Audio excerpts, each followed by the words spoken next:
What's up, Fate Family? Jarvis God of Wardross YT here, and welcome back to another Diecast review. Today we're going to be taking a look at the 2010 Aston Martin DBS. And as for this particular permutation, I have no idea which one this is in particular. This has the toy code of R6459, and out of the R6459 cars that they have on the Hot Wheels Wiki, this doesn't match either of them. In fact, this car more resembles the CGB78 toy code car, which looks exactly like it, but this is apparently the R6459. Even though it doesn't look like any of those, I'm going to leave a link to the wiki down in the description. So, I mean, yeah, you should see for yourself that this car is an apparition. This could have come out in 2010, 2015. I don't know. All I know is that Aston Martin is famous for manufacturing the cars that James Bond drives in his long-running film series. And although I think they used a different type of Aston Martin in the 2006 film Casino Royale and Quantum of Solace, they have promoted this particular car with the Casino Royale branding, which is a bit confusing since this car literally came out like 4 years after Casino Royale. So yeah, that is a bit strange to me. But overall, just jumping right into the review, I do say I like this car. This one is pretty good to me, and this usually isn't the type of car that I like. I'm usually not the biggest fan of newer Aston Martin cars because honestly, they look a lot like Ford Focuses.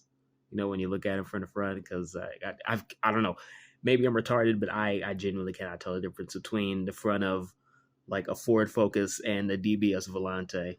Either way, I don't know. There's just something about this design, and I think a big part of that may be the color that they use on this particular permutation of the DBS, because the gray really just fits well with this.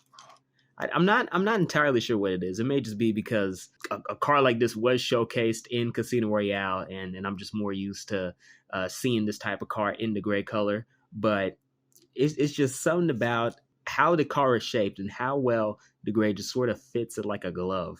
I don't know what it is, because go on the Hot Wheels Wiki, you look at the other versions of the 2010 DBS, and I just can't get behind some of these other colors. Like, there's a black one, and I don't know, the black one just looks sort of cheap because it's not even matte black, it's glossy black.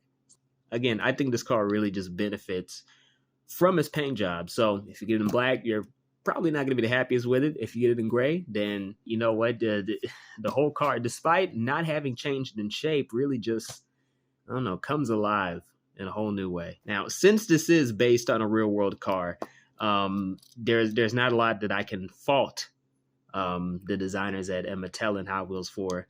All the painting is done very well, everything they need to do. I really do like how they sort of tried to simulate a sort of glossy effect on the headlights by sort of doing the stippling on there.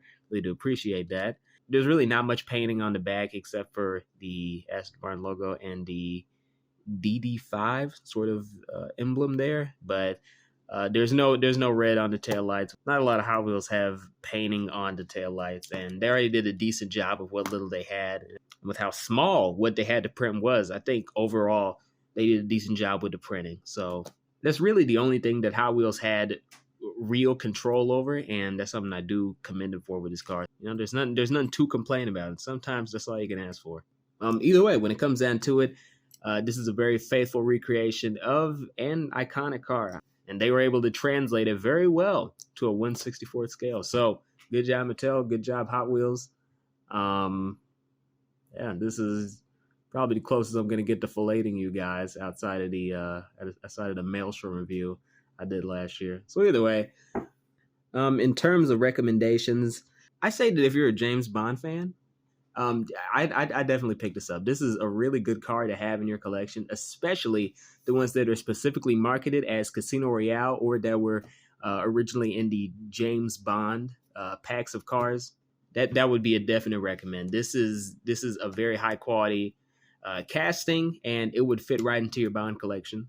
If you're not the biggest fan of Bond in particular, then I still say this is a really good car. I'd say you should definitely pick it up. It'll probably be fill it for your collection because, again, there are more interesting cars out there. But this is a really good cast, and I think it's worth picking up just to appreciate the sort of detail that was put into it, just how faithful it is, and especially just the way they did the headlights. That's, I don't know, man. That's friggin' worthy of an award, because that's just so well done.